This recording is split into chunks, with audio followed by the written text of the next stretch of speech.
जय माता दी, जय माँ कामाख्या, जय श्री महाकाल महाराज। यदि कोई भी मनुष्य, चाहे वो बालक हो, चाहे वो युवा हो, चाहे वो प्रौढ़ अवस्था वाला हो, चाहे वो वृद्ध अवस्था वाला हो, यदि कोई मनुष्य रोजाना शमशान जाता हो, वहां जाके बैठता हो, वहां जाके सो जाता हो, या वहां जाके रोजाना पूजन करता हो, वहां जाके सिगरेट पीता हो, वहां जाकर के यदि शराब पीता हो, वहां जाके ताश पत्ती खेलता हो, शमशान में बैठ कर के अपनी और कोई गतिविधि करता हो, तो ये मान करके चलो उस मनुष्य के ऊपर स्वतः शमशान की अघोर शक्तियां ऑटोमेटिकली साथ हो जाती है। बिना जप बिना तप के शमशान के प्रेतों को या शमशान की कुछ शक्तियों को, जिनको वीर कह सकते हैं या मसान कह सकते हैं या योगिनी कह सकते हो, यक्षिणी कह सकते हो, बिना किसी जप तप के, बिना गुरु के उसके साथ हो जाती है।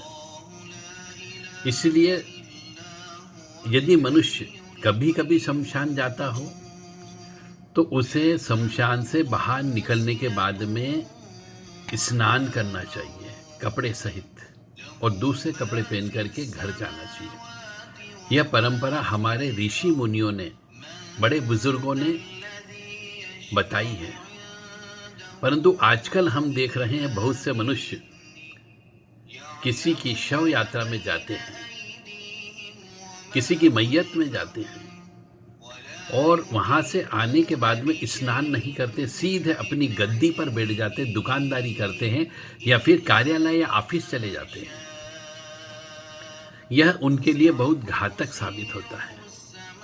धीरे धीरे व्यवसाय चौपट हो जाता है, और यदि ऑफिस में जाके बैठे तो ऑफिस में ऑफिसर से झगड़ा हो जाता है, उच्चाटन हो जाता है, और फिर तांत्रिक लोगों के ऊपर इल्जाम लगाते हैं।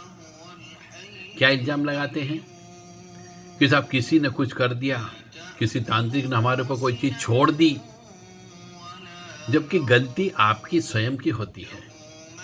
तो तंत्र कैसे सीखें? इस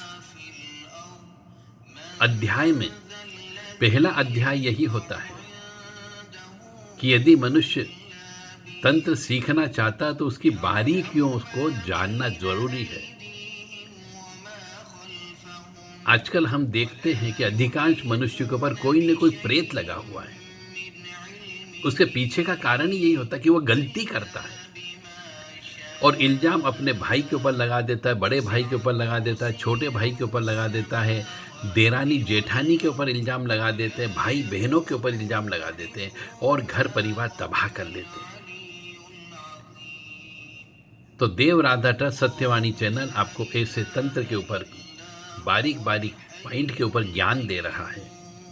इसको स्वीकार करो, लेओ और जागृत करो कि शमशान में जाकर के नहीं बैठना चाहिए, शमशान में जाकर के मोबाइल नहीं चलाना चाहिए, शमशान में जाकर के शराब नहीं पीना चाहिए, शमशान में जाकर के हंसी ठिठोली भी नहीं करनी चाहिए, और इवन शमशान में जो जल होता है हैंडपंप का, वो पानी भी नहीं पीना चाहिए।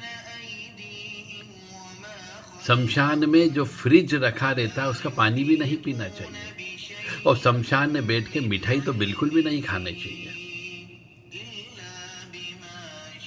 किसी की शव यात्रा में आप जा सकते हो, अगर जाते हो शमशान में कदम भी रखते हो तो आपको घर में प्रवेश करने के पहले घर के बाहर ही कहीं पर हैंडपंप हो, कुआं हो, बावड़ी हो, तालाब हो, नदी हो, तो वहां जाकर के स्नान करना चाहिए। अगर ये भी नहीं हो तो सुलभ शौचालय में स्नान करें, उसके बाद आपको शुद्ध स्वच्छ पवित्र कपड़े पहन करके घर जाना चाहिए या अपनी व्यवसाय की गद्दी पर बैठना चाहिए, अन्यथा धीरे धीरे आपका व्यवसाय चौपट हो जाएगा।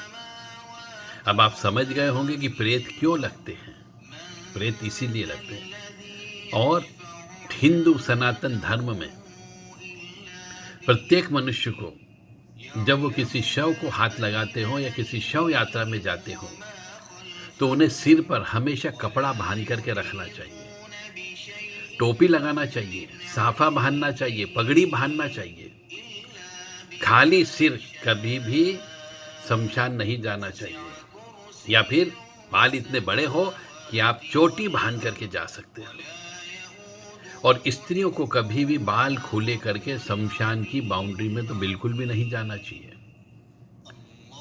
अन्यथा उसके ऊपर ऊपरी बाधा तो लगेगी ही लगेगी। और यदि स्त्री उस समय पे मासिक धर्म से है, रजस्वला अवस्था से है, अशुद्ध अवस्था में है, और यदि वो शमशान चली जाती है तो उसकी जिंदगी बर्बाद हो जाती है, यह निश्चित है।